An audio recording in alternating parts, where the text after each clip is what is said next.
Salibonani bathandi nabalandeli bomculo we-The Melody Sounds. Ngize lapha ukuzolazisa ngokuthi ngiyalibonga kakhulu belingenzele khona eminyakeni ophelileyo khona isangamo sokuwo bengikhiphe i-single track ebizwa kuthiwa Igazi, ekhuluma ngegazi likaJesu. Ngiyabonga kakhulu ukungixhasa elikwenzileyo kumnyaka ophelileyo. Njalo ngizozazisa ukuthi ingoma yena le ekhuluma ngegazi likaJesu ilo part 2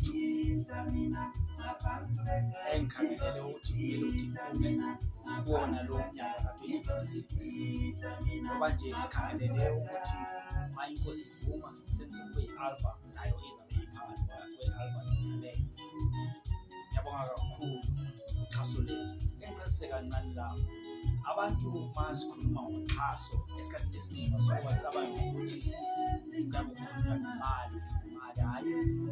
Ukuxhasa nje siyabe sikhuluma ukuthi ma ubona nje i-video ye-The Melody Sounds, ubona ku-TikTok, ubona ku-Facebook, Instagram, YouTube, share it, like it, stream it, yikho ukuxhasa okuqakathekileyo kakhulu esikucelayo balandeli babathandi bomculo ukuze nathi sikhule sazakale.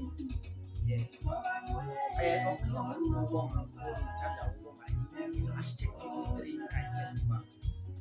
Ngithanda ukubonga abaphathi nabo bonke ababephathekile ku-#53 Guy Festival ka-2025 ebesinayo eGayi. Ngize lapha ukuthi ngizobonisa indondo nansi, indondo engiyithole khona ngale. Liyazi la ukuthi ma uphiwa indondo uyiphiwa ungumvuzo wokuthi uyabonga into oyenzileyo, njalo into oyenzayo iyacaca, abantu baye. So ngiphiwe indondo le the best altruist. So ngiyabonga kakhulu aba-#53 Guy Festival. Ngithi inkosi ingababusisa, bakhule bazibusise, inkosi babusise. I-The Melody Sounds yona isesekhona sibili sisaqhubekela phambili. Sishaya music we-gospel, vele kasibuyele emuva. Yikho nje sikhalele ukuthi isixhase sikhule lathi saziwe umhlaba wonke.